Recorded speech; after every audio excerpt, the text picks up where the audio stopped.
It is June the 16th, and we are a little over a week into the Ukrainian summer offensive, and we have some very mixed results. On one hand, it appears as if the Ukrainian army underestimated the strength and preparedness of the Russian defenses in the Zaporozhye region, leading to a decimation of NATO supplied equipment in the first wave of the Ukrainian attack. By all appearances, it appears like the Russians set a trap for the Ukrainians, and the Ukrainians took the bait. On the flip side, after a week of fighting, the Ukrainians have managed to capture 7 frontline villages, and the bulk of the Ukrainian assault units have not yet entered into the fray. Ukraine and Russia have each traded devastating artillery blows, finding columns of exposed equipment deep behind enemy lines and neutralizing it, while precision weapons try to thin out the artillery being used by both sides. Fighting has slacked off some in the last few days due to rain, but the number of Ukrainian reservists suggests once the battle picks back up, it will be even more intense. But it will be an uphill battle for Ukraine. Although they have captured 7 villages, they are still dozens of kilometers away from Russia's primary defense line. All of this in today's Frontline Report. The information in today's episode consists of events spread out over the last week, not necessarily in any kind of order. I am going to focus primarily on a sector by sector basis in this report, but do keep in mind that the timing of the attacks does play a factor in Ukraine's success or failure, one that might not be covered thoroughly in this update. With that being said, we are going to start in the area of Velika Novosilka, the site of the biggest Ukrainian successes and failures. As covered in previous video updates, the town of Novodorovka has changed hands several times in the last 2 weeks, as is actually the site of a massive Ukrainian fire defeat. The town is essentially a small farming settlement with a single street buried in a small forested area, making it a good first target for the Ukrainian army. Once captured, it would make a good defensive position. The capture of the town was extremely costly, though. Drone footage shows the initial Ukrainian attack consisting of dozens of armored vehicles, including Soviet-era tanks and APCs, combined with US-made Humvees and MRAP armored cars that made a mad dash for the town across a minefield. By the time the Ukrainians had realized their mistake, it was too late. Several of the lead vehicles were destroyed by mines, blocking the path for the others. At this point, it appears Russian spotters recognized the opportunity and called in either artillery or airstrikes to finish off the attacking force. There is no way of telling specifically how many Ukrainians were killed, as it's very difficult to even see infantry in the video, but a large number of vehicles was destroyed. This event is very reminiscent of the failed Russian river crossing last year over the Seversky Donetsk River near Bilogorovka. It isn't often that we get a large armored graveyard like this, but when we do, we typically and probably correctly assume it was a mass casualty event. The saga of Novodorovka continued for several days, with the Russian side counterattacking and retaking the town, only to finally lose the position to the Ukrainian army. A similar fate befell the town of Lavadny to the southwest, with Ukrainian forces eventually muscling the Russians out. By far the most successful area for the Ukrainians are the outskirts and suburbs to the south of Velika Novosilka, where the Ukrainian army launched an attack down the Mokry Yali River and captured the towns of Neskuchi, Storozheve, and Makarivka on the western bank of the river, and the town of Blagodatny on the east bank of the river, finally creating a significant buffer around Velika Novosilka, an important regional transport hub. Outside of the initial back and forth struggle for Neskuchny, there isn't much evidence for big Ukrainian losses in these towns, unlike in the other regions we will soon speak of.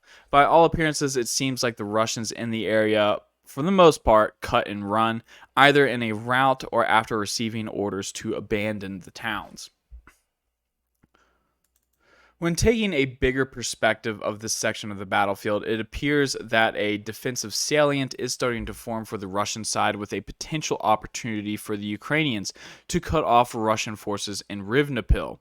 But one thing to consider is the Russians have actually done a good job at not ceding any of the high ground in the area, meaning these forward positions could be costly for the Ukrainians to capture, and if no attempt is made, then the recent gains could remain under threat. The Russians will likely stand and fight for Staromayorsk. While it is a small town, it does have several local roads intersecting in the town, making it important for frontline movement. Keep in mind the main Russian defensive line, with the miles of trenches and dragon's teeth, is still many kilometers to the south. So ultimately, in the Russian view, much of this territory is expendable. As for the Ukrainians, despite the heavy losses near Novodarovka, a position certainly not worth the cost paid for it. Overall, this operation was a partial success. They managed to back the Russians away from an important regional transportation hub, one that I mentioned in a previous video would cause Ukraine significant problems if the Russians decided to attack in this sector, while the Ukrainians conduct operations elsewhere. Ukraine will still want to take the heights of Rivnepil for now, but for now they can give themselves a small pat on the back. Next, we are going to move to the area of Rykov, where Ukraine has lost a number of Leopard 2 tanks and Bradley fighting vehicles.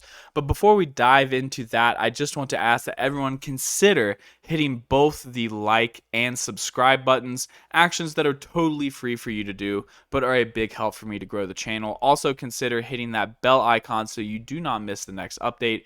If you want to support the channel, consider donating through Super Chat feature in the comment section and get a shout out or get something in return by accepting a 60% discount offer on Babbel, the best language learning app on the market if you're trying to learn a new language. The link for that is in the description.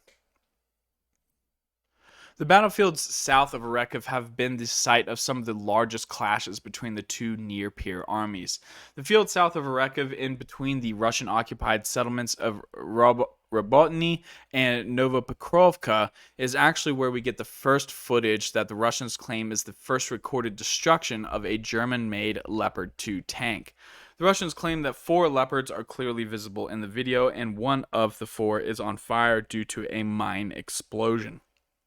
Russian media channel Rybar claims all 4 tanks were disabled or detracked by mines and abandoned, but we do not have further evidence that they were destroyed, and they were likely recovered by the Ukrainian army for repair. This is not the only Ukrainian blunder in the area. Slightly to the east, a Ukrainian column advancing out of Mala Tokmachka was caught out in the open by a Russian Ka-52 Alligator attack helicopter. Allegedly at a range of 8 kilometers, the helicopters picked off 6 Ukrainian Bradley fighting vehicles, 1 BMR-2 special mine clearing vehicle, and 2 Leopard 2A6 tanks, although only one was pictured in the photographs. While the second is likely fluff added in by the Russians, it's still a devastating defeat of modern NATO heavy equipment, and it managed to get even worse. Later, video footage came out of the same vehicle graveyard, but with an additional 5 Bradley fighting vehicles that likely arrived to attempt to evacuate troops or damaged and recoverable equipment.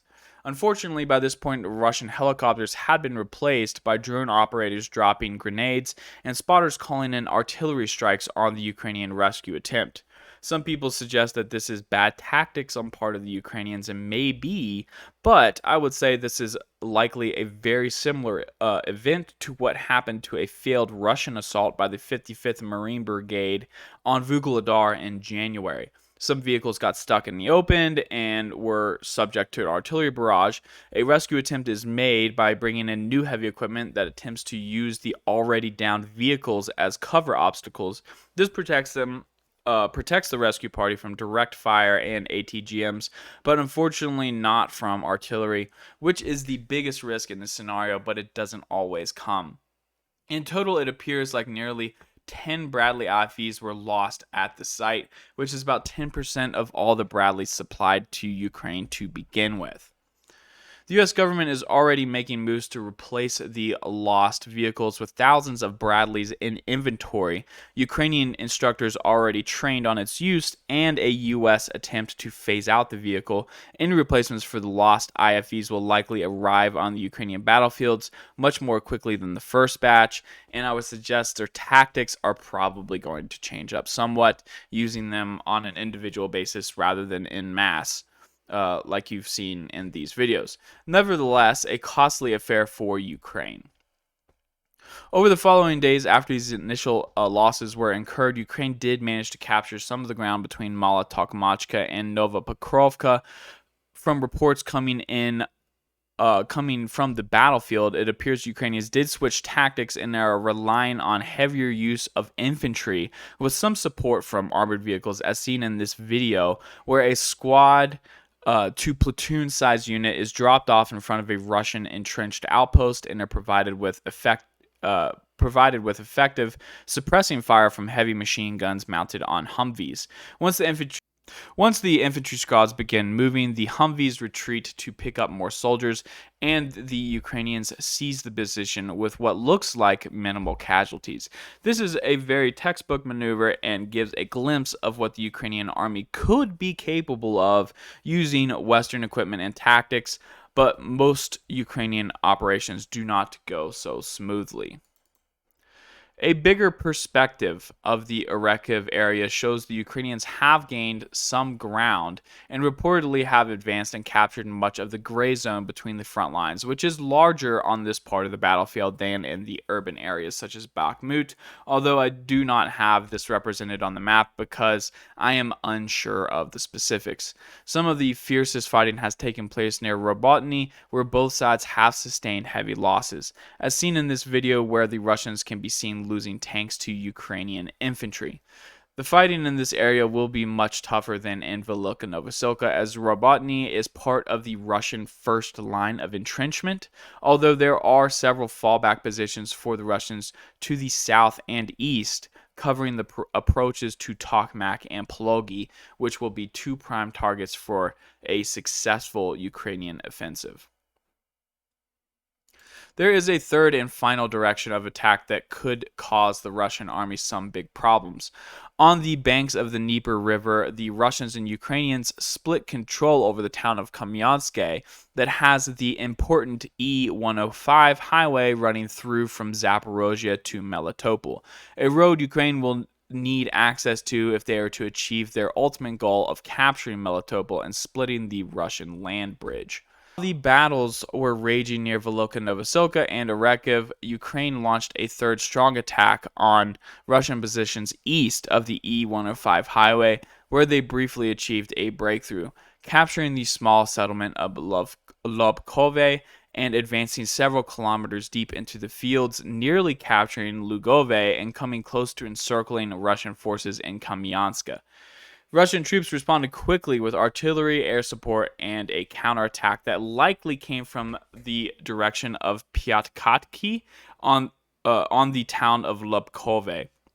By recontesting the town, Ukrainian troops in the fields to the west were overextended and were forced back by Russian troops. In the following days, heavy rain came in, restricting off-road movement of heavy equipment. This allowed the Ukrainian side an opportunity to consolidate control over the town of Lubkove simply with infantry assaults, which so far have proved, if not more successful, then less physically costly than the mechanized units of the mechanized assaults of the previous week. A bigger perspective of the area shows that once again the Russians were able to react quickly to the Ukrainian attack, and while both sides sustained losses, the Ukrainians did manage to take ground and have identified a geographic weak spot in the Russian defense that the Russian military might have to spend outsized resources to defend. There have been several other smaller events on the battlefield that I would like to spend a few minutes glossing over.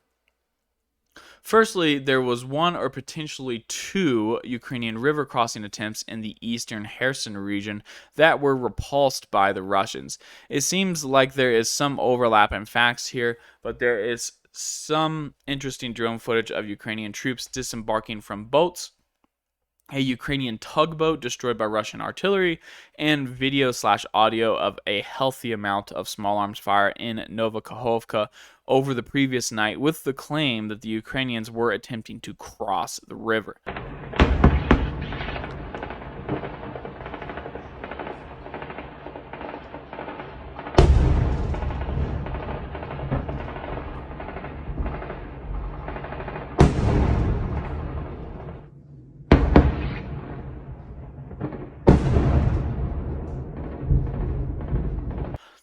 The information here is sketchy, but there is certainly a lot of activity, as you can see. I am seriously considering the possibility that the Ukrainian offensive was initially intended to begin with a large river crossing, but it was thwarted by the Russians destroying the Kakhovka Dam. Although, if this is true, it would explain why Ukraine has been caught so flat footed in the initial stages of this battle, aka their plan did not survive first contact with the enemy. I am still skeptical of the utility of such an action, as amphibious landings are difficult for any attacking army, easy to defend and repulse, and the cost of losing the Crimean Canal in the end will be enormous. One fact that I missed in my previous reporting on this is, although the Kakhovka Reservoir no longer exists, meaning there is a shorter distance to cross for the Ukrainians to reach Energodar, this pathway will be impossible for some time, as the muddy conditions will prevent the use of amphibious vehicles or tanks, not to mention the wide open approaches that exist for Russian artillery spotters. So what I'm trying to say is I'm pretty split 50-50 on who actually destroyed the Novokhovka Dam. Some people are saying it was definitely the Ukrainians. Some people are saying it's definitely the Russians. I see pretty serious motives from each side to destroy it. In the short run, potentially more motive for the Russians if they caught onto a plan of a Ukrainian river crossing. Obviously, that could cause some serious issues for this current Ukrainian offensive that's going on, because it's missing one of its supporting attacks. But in the long run, once the banks of the former Kakhovka Reservoir have dried up, this could allow the potential for Ukrainian river crossings, and also the loss of the Crimean Canal is a big deal. So, makes more sense for the Russians in the short run, makes more sense for the Ukrainians in the long run. Really, I am 50-50 on it at this moment, without any evidence. Especially, there's no evidence to suggest how the dam was destroyed. It seems like an explosion from inside is the most likely at this point, but also there's some evidence of mines floating down the river into the dam. So it's really hard to tell. I just want to clear that up for you guys, that I do not have a position on it. All right, so moving into the Donbass, there are several areas where the Ukrainian army is probing the Russian line. There are small battles taking place in Vuhledar with no reported territorial changes. In the area of Avdiivka, there was a Ukrainian counterattack that nearly broke into the Russian-controlled town of Opitny before being forced back. This has somewhat bettered the Ukrainian situation in Avdiivka, although it is still a stressful environment. In the area of Bakhmut, Ukrainian pressure on the recently Russian-occupied city continues, with claims of advances on the flanks, although it appears these attacks are intended to simply hold Russian resources in place with no obvious geographical goal, at least in my opinion.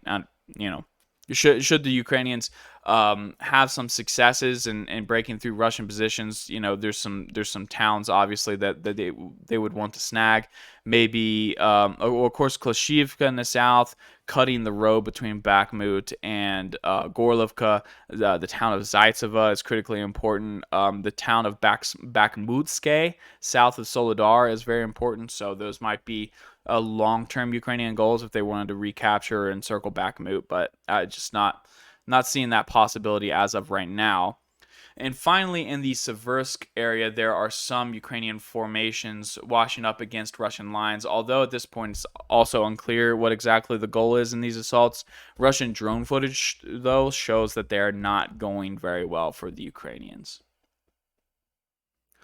An overall look at the entire front line shows the offensive momentum is falling to the Ukrainian side. While there have been some reports of Russian attacks and counterattacks, for the most part, it seems as if the Russian military is content with allowing Ukraine to go on the offensive.